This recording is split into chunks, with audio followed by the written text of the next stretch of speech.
Hello, everyone, and welcome back to the Vanity Table podcast. I am your host, Seanna Miriah. This episode is going to be another useful tips for aspiring pro MUAs or anybody who is already a makeup artist and wants to maybe branch out and start going more solo and working weddings and events and bringing a makeup kit to said location.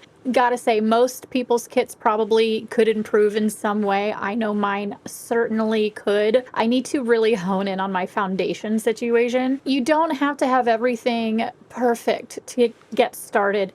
Just have the things that are 100% necessary. And I'm going to tell you what those are. I'm also going to have a blog post up with all of the links to anything that you can ever need. So if you want to check that out, go to my website, siennamariah.blog. It'll be linked in the show notes and on the description section of the YouTube video. That will have all those helpful links and tips for you on what to stock up on when getting started, because it is very overwhelming when you're like, oh my gosh, what will I need? Especially if you already work at a makeup counter and you consider all of the supplies that you have at your disposal, and then you're like, how am I going to fit all of this into a makeup kit that doesn't compute? I remember it being very overwhelming. Y'all are so lucky to be able to access all of that stuff now on Instagram Reels, on TikToks, on YouTube. There's instructional things, there's blogs galore, there's information galore. We have information overload as opposed to when I started out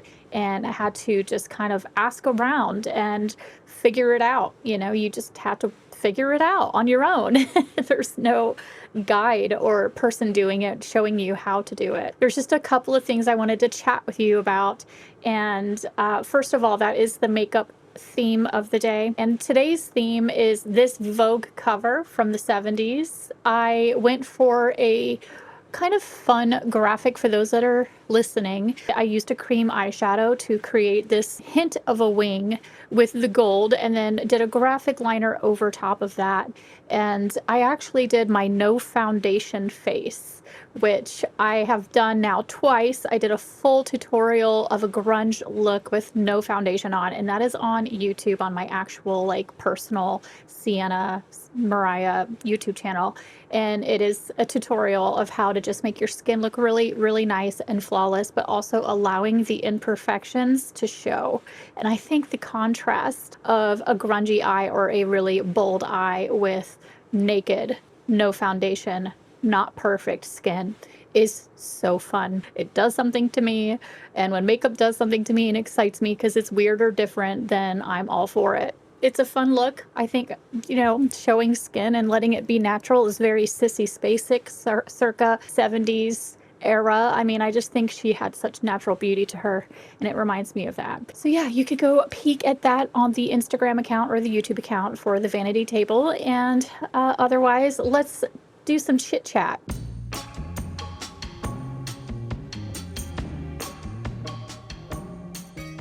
The first thing I wanted to say is I was having a really fun conversation with one of you guys on TikTok.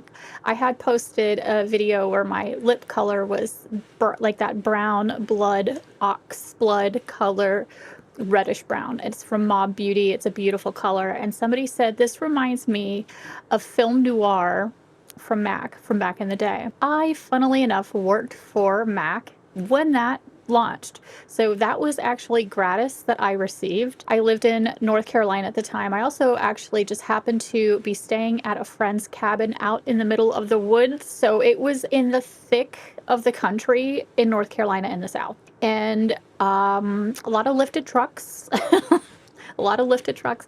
And I remember driving to work, and it was an hour commute through the mountains to get to MAC to work every day. Whenever you get gratis, they'll have theme days. And so they'll say, please wear, you know, the gratis that you received so that you can speak to it. I was trying to get through the mountains to the gas station, which was at the exit on, you know, on the way back to Asheville. I was like, gosh, I hope I make it to that gas station, but I had a long way to go back in those mountains. I ran out of gas. I remember putting along, and I'm wearing all black, you know, because of MAC. I looked very goth witch girl. I'm on the side of the road and people would not stop to help me because I looked scary.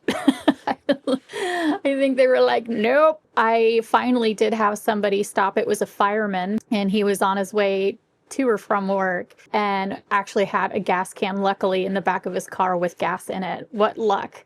And he made a comment. He was like, so what's up with this crazy makeup? Are you like a witch or something? And I said, no, I'm a makeup artist for MAC. And he's like, MAC?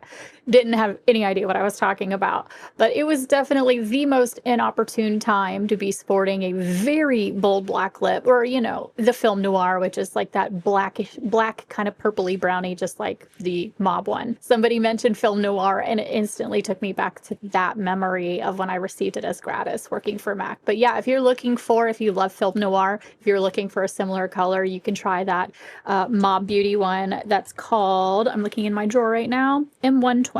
Mob is surely becoming quickly one of my new favorite makeup brands right now. I love them so much, but it's cruelty free and has really cool sustainable packaging. So there's some things that it's doing a little bit differently, and it's still indie owned, which I love. I love me an indie brand. So anyway, I wanted to say that little story. Another thing I was going to mention is I was speaking to one of you again on my last YouTube video, and we were talking about the no makeup, no foundation look. And she said a lot of people don't wear makeup out here. It's not as common as, say, in America, where, you know, by the time we're middle school or high school, we are wearing makeup every single day. I mean, I went to school once without makeup on in high school, and this is in high school, so my skin had to have looked really good. And I shared a locker next to one of my really good friends. He'd never seen me without foundation or makeup on before. I was rebelling against something, who knows, and I decided that I did not want to wear makeup that day. And I remember shutting my locker when he walked up and looking at him, and he was like,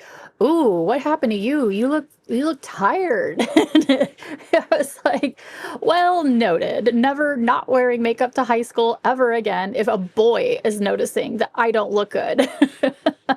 But I mean, you know, what do they know? And it was a friend of mine too, so he wasn't intentionally being mean. He just has never seen me without makeup on. And I'm not saying that you have to wear makeup to be pretty, and I want to make that very clear. So actually, that's what I commented back on her comment about nobody really wearing makeup in where she lives. But she's an American who moved over to Europe. And I was like, yeah, you know, a lot of the brides that I do makeup on actually aren't makeup wearers. They usually don't wear makeup, and they're not really that comfortable with it. They don't even know what most things are that I'm putting on their face. They're just trusting the process. And my job is to enhance their features, not shock them into looking like somebody they're not. So my specialty really is natural beauty, enhancing natural features. I'm not usually the bride makeup artist that does airbrushing and really heavy, strong, sculpted makeup. That's not my specialty. It's just not my thing. And I think you got to kind of stick to your style. You kind of figure out what your style is. And I've really perfected it. You would think it's that hard, but it can be, especially if their skin does have a lot of discoloration or does have a lot of like little tiny flaws that you can't see. Maybe they don't really keep up on their skincare. So you start battling against dead skin rolling around on their face, or maybe their skin just, I don't know, just doesn't take well to certain products. So you have to just really work around those things. But it's stuff you learn. That's why you do a trial. You always do a trial. When you're doing the trial, I need to do an entire video on that, on like trials and like making sure that you dial all that in. I have some really great tips for that. So that's definitely a video I need to make. But just doing a trial and making sure you don't have any surprises on their wedding day, which is such an important day for them. But yeah, I just wanted to be clear that I do makeup on people who don't wear makeup a lot, aren't comfortable wearing a lot of makeup. I always tell them they don't need it, because I don't want them to feel like I'm there to make them better. You know, I'm there to make you look good because you don't usually look good. No, they're beautiful. All these brides are always so beautiful. I'm always just like, how are they so cute?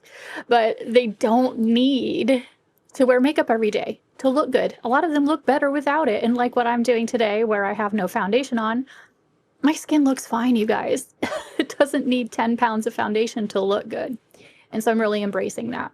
But I will say something else. One other thing, and I'm going to move on from this, and we're going to start talking about supplies. I've noticed lately that AI is becoming more and more the inspiration photos that you're seeing out there in the world. Even for me, when I have a bride and she's like, I don't know what I want, and I just have her send me a photo of herself so I can kind of take a look at like her features and her skin type and blah, blah, blah, her eyes, all that.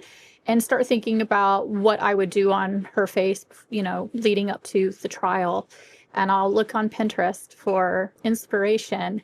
And I've started to scarily come across so much AI, and people are starting to want this. They will bring that and say, I want to look like this. That's not good. That's not real. Like this, that skin isn't real. Those eyes, that face, that finish, that blend. I mean, blends on eyes up close are going to have small imperfections. Skin has imperfections. People have small imperfections. You can beautify and do it to the best of your ability, but we are just normal day-to-day people with normal jobs and aren't artificial intelligence created fake photos. I struggled with this a lot too back when the Kardashians were like a big thing back then. I mean, they still are, but they were huge when they were like in their 30s, and they were the it girls for what people wanted to look like. Makeup that is perfect, and makeup artists doing their makeup perfectly, spending hours and hours perfecting it to look like that. And then on top of all, they have access to specialists who can tweak things and make them look a certain way. This is your face, and we want you to look good according to your features. That always is a struggle if their expectations are to look like a fake photo or a person who has a lot of help. But I do not ever get on the anti-Kardashian hate train, because I have been watching them since they were very young, and I am a reality TV trash TV watcher. I do not believe in cutting women down because of their personal life choices, and whatever they do, I watch their show because I love looking at the makeup. I love the hair. I love clothes. I love it all. It's all really fun to look at. You know, I gotta admit, it's a show to watch. If you're into the beauty industry, it's a show to watch to take tips, because their makeup artists are very good at what they do. And same as housewives and all of that. They have people they pay to do that. So it's a little different, you know, and people are paying us as makeup artists to do that, but we don't always have hours and hours and hours to perfect every little detail. Yeah, I think the expectations are sometimes set a little bit unrealistically for us. Now, we can make you look fab, you know, especially if you see a before photo and then an after photo of what we've done. The transformation is so rewarding, and I'm always excited about what they look like afterwards. If they have it in their mind they're going to look like someone they're not, then there's nothing you can do about that. There's absolutely nothing you can do about that. The first thing I say is that's AI. I just want them to understand that right off the bat. That's going to be up to your photographer when they take photos to airbrush you to a point where you can look like that if you want to. It's just not all going to be makeup. There's going to be texture. There are pores on people's faces. You could do skincare leading up to the day. I always tell my brides, drink lots and lots and lots of water and get a facial and get your skin like up to par weeks leading up to it, and drink lots of water. But you know, a lot of times during that time, people are under a lot of stress and they're drinking a lot. And usually they've had family in town leading up to the day of the wedding too. So I did, you know, that's back when I drank. I don't anymore, but back when I drank, I was drinking so hard the night before the wedding. I don't know how I looked decent at all. I was hammered the night before. So drinking a lot leading up to that too just really is not good for the skin. So just drink lots and lots of water. But I will say there is something about that bridal glow. It's a thing. It's weird. When a girl is engaged and ready to go down the aisle with her husband and has a special moment, there is something that happens to them and they turn into angels, and it's a wild, wild thing. I'm like, was I like that? Because I was my own makeup artist. And so I don't know. I just did what I always do with my makeup.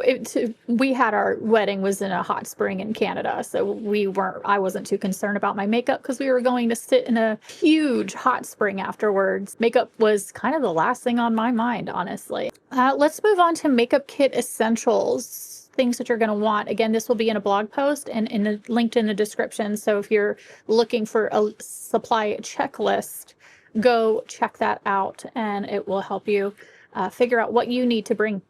But I will say the very first thing you're going to want, and take all this as work on getting it, but don't feel like you've got to have all of it at once. There's some that are non-negotiable things, and there's some things that you can get away with to start. Like, for example, I had a little Betsy Johnson roller luggage. That was my makeup kit transporter for a good solid few years before Amazon shopping was really, there was no like Amazon delivery thing where you can get anything you can ever imagine. At that time, it was like I didn't even know where to find a actual professional affordable makeup kit. That was not a thing when I started. So I just grabbed a Betsy Johnson roller luggage that you would take on an airplane for the overhead compartment, that size. I put little makeup caboodle style, but black.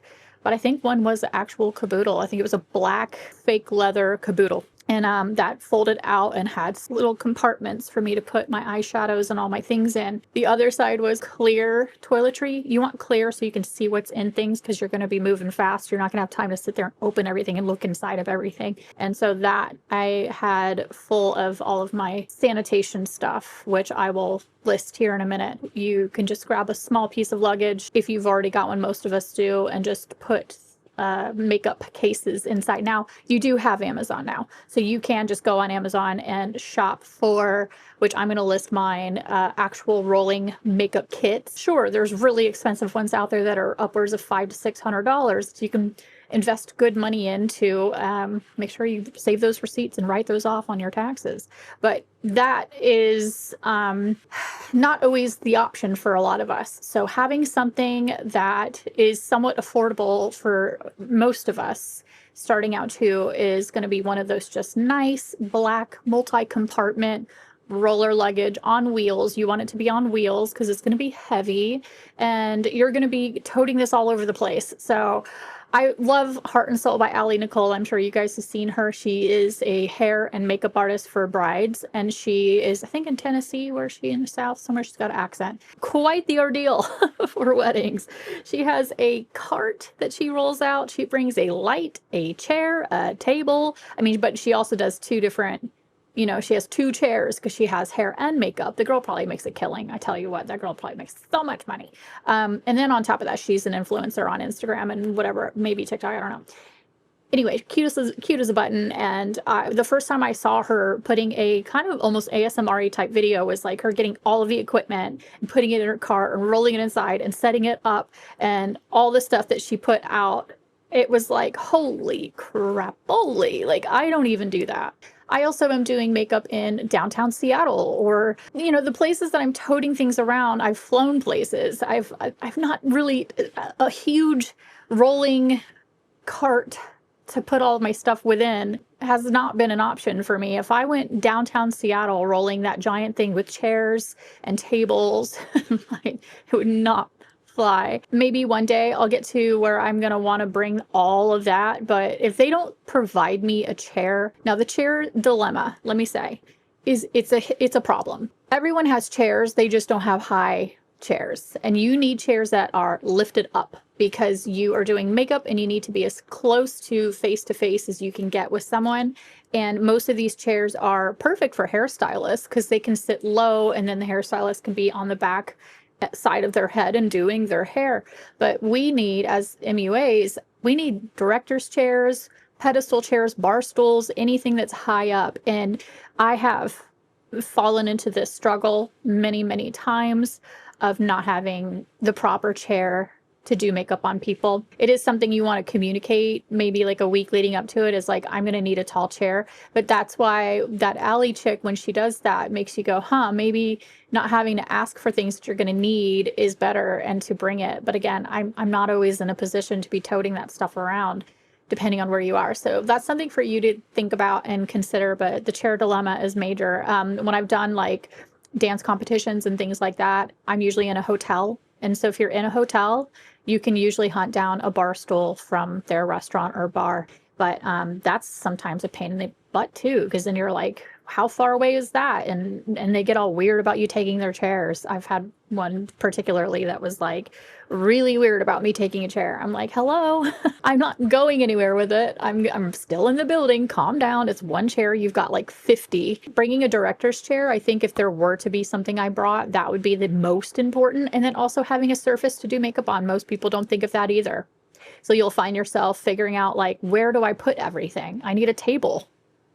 People don't give you a table. And the tables are covered with all of the bridesmaid stuff and food and champagne. Oh, and then lighting. You're always going to want to ask for a natural light window. You're always going to need a natural light. Wherever you are, you need to face natural light. A lot of times the hairstylist wants to be in the bathroom where the plugs and the outlets are. So don't hog an outlet section. If that's the only place in a hotel room or a venue where there's all the outlets, you don't need outlets. You're a makeup artist. So give the outlets to the hairstylist and take the light. Yeah, you can bring lights if you want to, or a ring light or something like that. Obviously, there's going to be sanitation supplies. You're going to need wipes. You're going to need rubbing alcohol, like isopropyl isopropyl alcohol.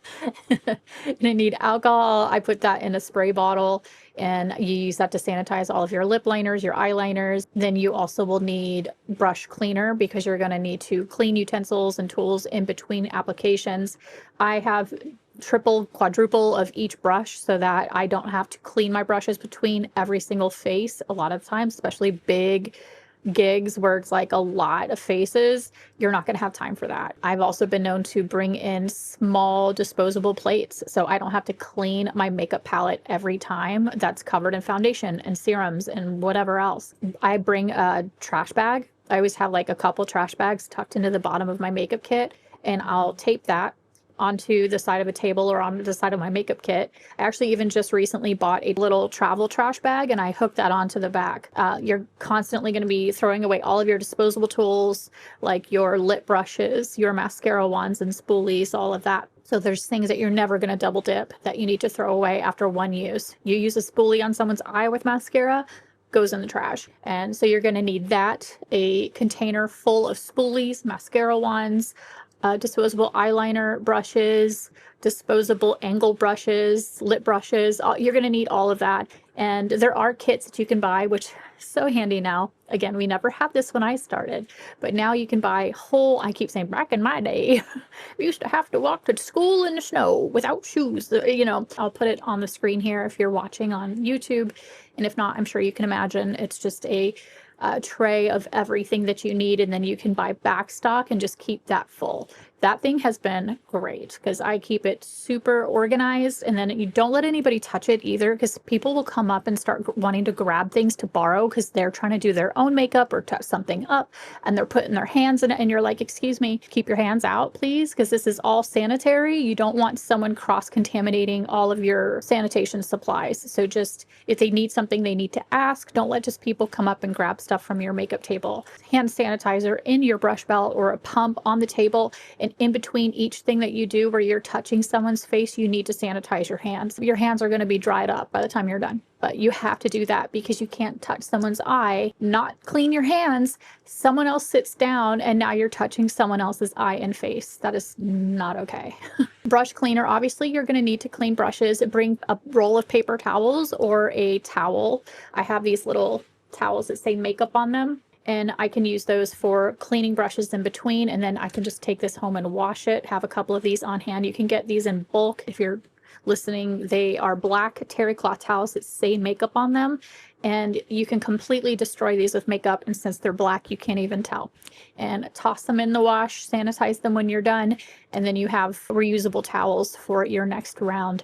But that's really handy to keep in there. I bring paper towels. You'll need it. Bring scissors. People ask for it. Bring cuticle scissors to cut your lashes, lash applicators. Your brush belt, obviously, you're going to need full of all your brushes. I would say like every payday that you have, whatever day job you have, put like 20 to 30 bucks each week towards buying supplies for your kit for like a month straight, and you will slowly start to build your kit up. You don't need to do all of this all at once. The downtime is a great time to start kind of adding and stocking up and getting new things for your kit so that it's not a shock to the system when wedding season rolls around and you have to go buy all this new stuff. Use the makeup that you love because you want to be familiar with the makeup. So I have certain palettes that are just my go-to, and I will continue to rebuy them. Like the Tarte In Bloom palette is one of my favorites for brides. It's a beautiful palette. It has some really stunning taupey brown colors, some nude colors, some really pretty shimmers, and really dark chocolate browns, some medium browns. It's really just a nice palette. So if you're looking for a beautiful bridal palette, In Bloom,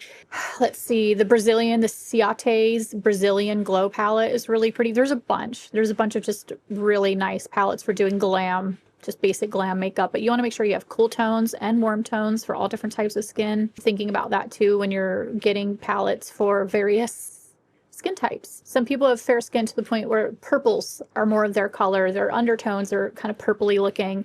Then you're going to want palettes that have these pinky purple undertones. They're not going to want brown. They're not going to want to you come anywhere near their face with brown. Somebody who has really beautiful milky porcelain skin, don't even come at them with bronzer.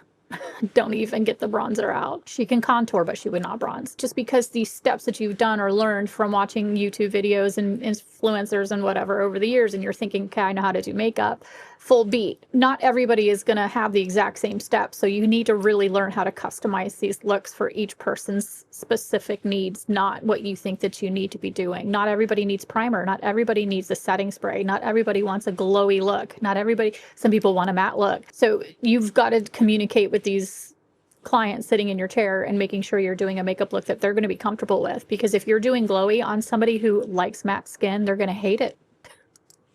They're going to hate it. Jewelry. Do they have silver or gold on, or do they like to wear both? That's a big indicator of whether they're more of a cool tone person or a warm tone person. So that's always a nice giveaway. You'll want waterproof mascara. You want gum or mints. Everybody gets insecure about their coffee breath. So with lashes, so again, depending on what you're doing, I don't know, what everybody's different professions are, because that's, I'm talking like mostly beauty, bridal makeup look, so all of these things apply to that. But with lashes, you're going to want some demi wispies and try to get them in bulk so you have as many as possible. Get some individual lashes as well, some that are really like dramatic, because some girls are going to be like, oh no girl, those lashes are tiny, I need volume. So just have a few different types of sizes. You want a couple of different types of glue, so having glue that is a good across the board basic nice glue. I like the glue that comes with the wand that has a brush. If you're squeezing the glue out, like back in the day when we had the tubes of Duo Lash, a lot comes out and you do end up wasting product. And if you're working on a lot of people all the time, you are going to waste that quicker. So having one that just is a little wand that you can pop out and just strip it along that lash, that tends to be, in my opinion, the efficient glue to use, as well as the easiest. It's not as messy. So ask if they have an allergy before you use any types of glues, and go for the natural one if they do. Do not let anybody talk you into putting on used lashes. I've had this happen before where people bring in, this chick had duped me. She had a lash case with lashes in it, and I was done with everybody. I was packing up, and she said, will you please do my lashes? I don't need anything else. I just need you to put my lashes on for me. And she had just done her makeup. So I was like, all for it. Sure, girl, I got you. I know, I got you.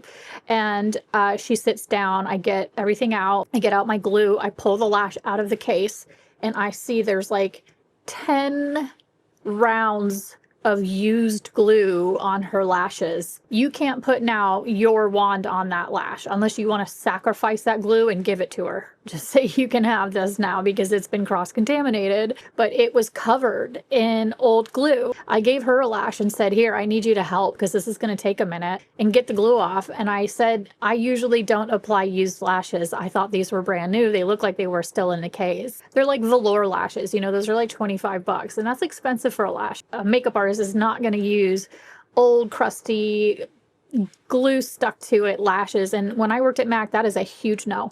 Nobody is allowed to bring their own lashes in at MAC, or when you work at a beauty counter, they cannot bring theirs in and ask you to apply them. You can only apply lashes that they purchased in store and you opened it. Even pulling all of glue off as much as best we could, and me putting the glue on these puppies, they would not stick to her eyelid. They would not stick to the eyelid. They were rolling around on her lid, messing up her eyeliner, burning her eye. It was a nightmare. Her eyes started watering, and then her makeup started dripping down her face. It was a mess. It was a mess. And that's what I get for not sticking to my rule.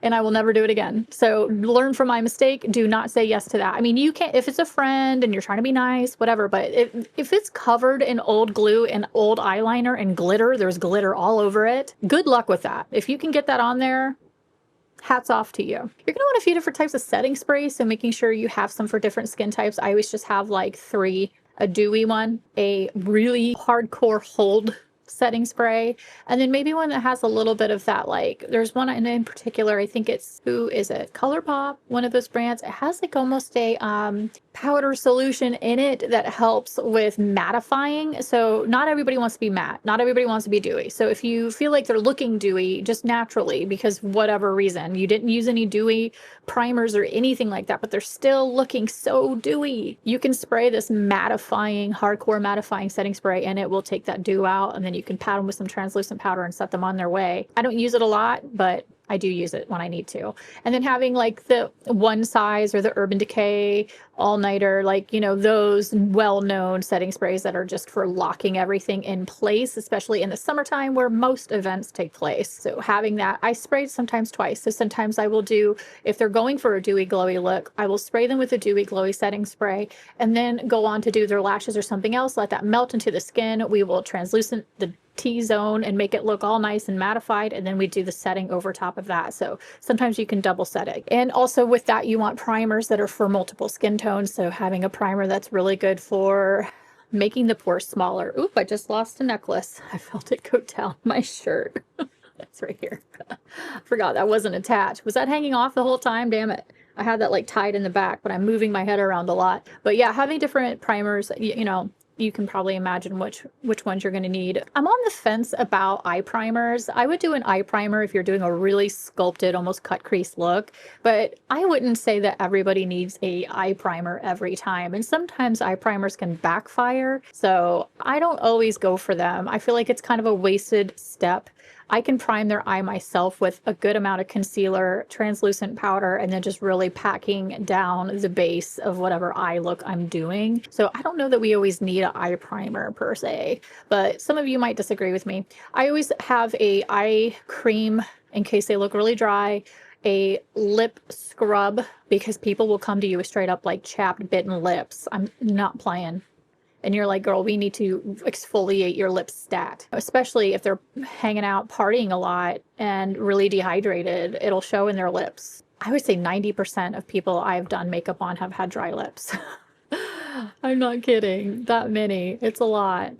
So get a scrub of some sort and then using a lip mask. So I always start out with a lip mask, so it's just melting into their lips. So by the time we're done with their makeup, they've been wearing that the whole time. You're going to want a variety of lip liners. I actually just bought this generic brand lip liner. Came with a lot of liners though, in every single color you can imagine. Is it the best liner in the world? No, but it gets the job done. And most people, when you're doing event makeup, are going to need to bring their own liner and their own lipstick. Or if you went and picked one out and bought it for them and they reimbursed you, the lips are always a weird thing because a lot of people don't think about that. And you're like, don't you realize you're going to need lipstick? Because they're thinking you're just going to take care of it. Sure, you could put a liquid lipstick on somebody, but that to me is a risky move, because if you eat something with even an oil or a butter in it, it's going to remove it. And then you're going to have a half lip on and it's going to look awful. And then you're not going to want to go get into the bathroom and perfect a liquid lipstick. So I say the safe route is just doing a good basic matte lipstick if they want a matte lip, because that way it's easier to fix up and fix, but you're going to want to have it. So they're going to need to have that on hand to touch up their lip. Or they can just go really simple with a nice gloss. To me, that's the most, like a satin or something, that's the most user-friendly. Just whip it on. I don't have to think about it. As far as lips, that's something that you need to talk about with your client, what they would prefer. They're going to need it on them. So I just bring the lip liner to create the look that I want. Sometimes I have these little sample containers that I will sample out shave off a little bit of a lip color and give that to them, and then they can touch up with that if they didn't think ahead to bring a lipstick. But I make it very clear everyone's going to need to bring lipstick, but I can sample it out worst case. A couple of different brow pencils and eyeliner pencils, a black eyeliner, clear brow gel, a brow glue. You know, all of those things can be just like a NYX brand if you want to go drugstore. A couple of brow tools to use. Taupe is always obviously a good one to have. Get a couple of different colors of brown brow, taupe and like a soft brown. And then also I have a palette that is an old MAC palette that I've filled with brown individual eyeshadows, and those are like worst case scenario. You've got somebody with a really crazy color brow. that you don't have a pencil for, you can at least use an angle brush and some eyeshadow and some clear gel, and that would be perfect for doing their brow. You want a hand mirror so you can show them the makeup afterwards. Obviously, a lot of your palettes will have a mirror in it, but you know, a hand mirror is a nice thing to hand somebody at the end and go, look at it, because most of the time they haven't even seen it. And that's my favorite part. You've done all the makeup, you've chatted, you know, you've helped time go by quicker, hopefully, by not being miserable to be around. And then, or they're tired and they don't want to talk. I mean, there's always that too, but I've already said before, I'm a chatty girl, so I will chat them up and hopefully make the time pass by, because it's anywhere from 30 minutes to 45 minutes to, when it's the bride, an hour and a half.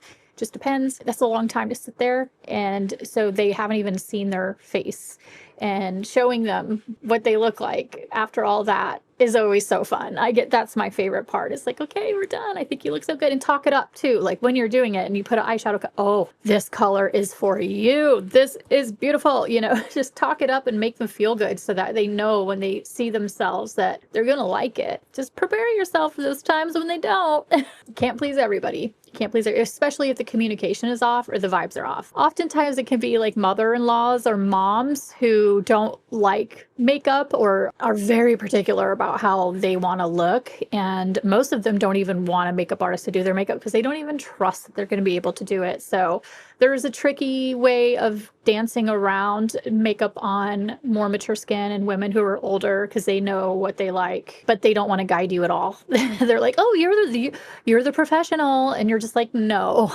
I'm the professional, but I don't know what you like. I don't know your taste. You're gonna need to tell me a little bit about what you like. Do you like this color? Do you not like this color? They've got to help you a little bit here. Just because you're a professional doesn't mean you look at someone's face and just create magic for them and their particular taste. So anyway, that is do I have everything? Let's see, let me go down my list here and make sure I've listed everything. Oh, foundation. Foundation is a tough one. Just having a variety as much as you can. And if you've got a really big wedding with people with a lot of different skin tones, like especially if it's a huge wedding, say, can you tell everybody to bring their foundation and I will apply it, if you know, making sure we have time to apply it for everybody. But if you think about time, like I'm not always going to have time to do a full face on every single person. Some people are going to need to be skipped and just do eyes and lips, or what I can fit into for time, obviously with focus fully on the bride as the priority. And do not let your brides go last. Do not let your brides go last, because that is when time starts to get really crunchy and everyone's starting to feel that pressure and the tensions rising.